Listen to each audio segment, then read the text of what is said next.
आज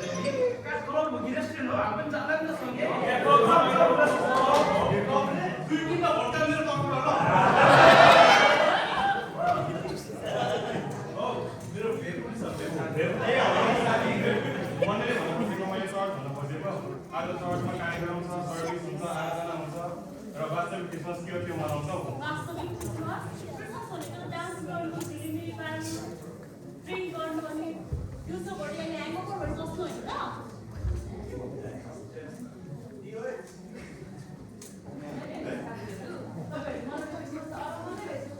हामी पनि क्रिसमस मनाउँछौँ तर भुजा खाएर क्लब गएर महिमा गरेर हाम्रो लागि जन्मिनु भएकोले यो त मैले सुनेको छैन।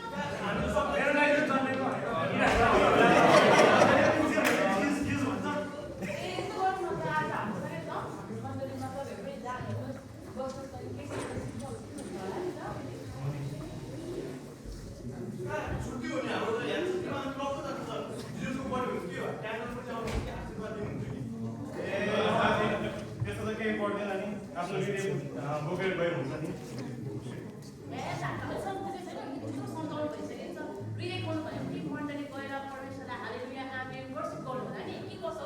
हो उहाँले सही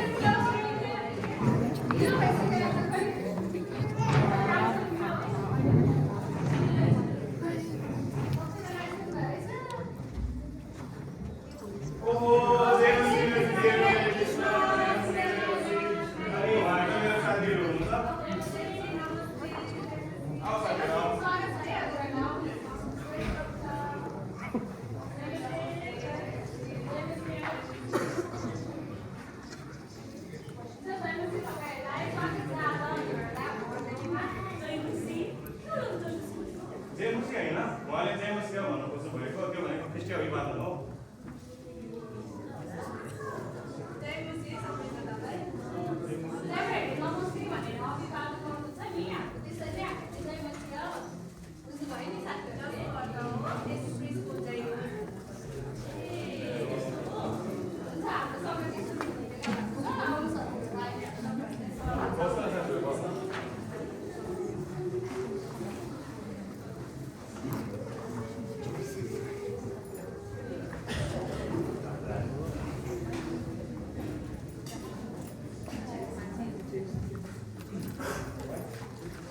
हुन्छ सबैजनालाई जय मसीह तथा नमस्ते।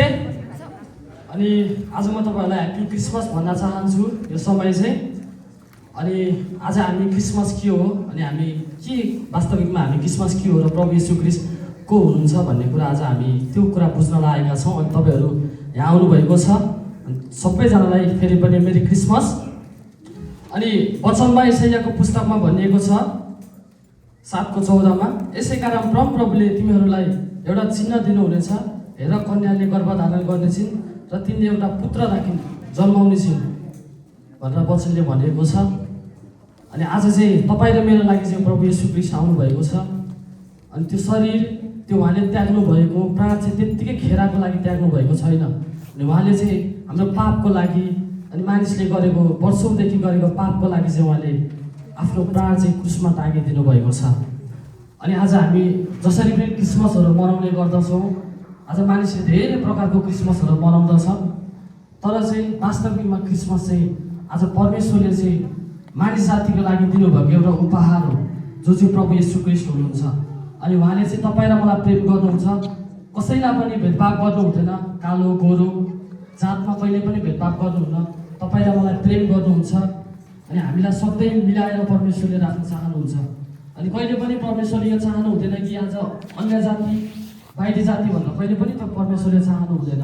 अनि त्यो भएको कारणले गर्दाखेरि आज वचनमा पनि भनिएको छ कि योना 3:16 किनभने परमेश्वरले संसारलाई यस्तो प्रेम गर्नुभएको उहाँले एकमात्र पुत्र यो संसारमा दिनुभएको छ। अनि कसैले पनि आफ्नो एकमात्र पुत्र चाहिँ संसारमा दिन सक्दैन। अनि उहाँले चाहिँ आफ्नो एकमात्र पुत्र दिनुभएको छ। अनि हाम्रो एउटै उद्देश्य चाहिँ एउटै हो, अनि त्यो चाहिँ प्रभु येशू ख्रीष्ट हुनुहुन्छ। अनि आज तपाईँ र मेरो यात्रा पनि प्रभु येशू ख्रीष्ट हुनुपर्दछ। अनि तपाईँ र मैले पनि उहाँलाई प्रेम गर्न सक्नुपर्दछ। अनि हामी हरेक दिन हामी चर्च आउँछौँ भन्छौँ, तर परमेश्वरलाई माया गरेर आज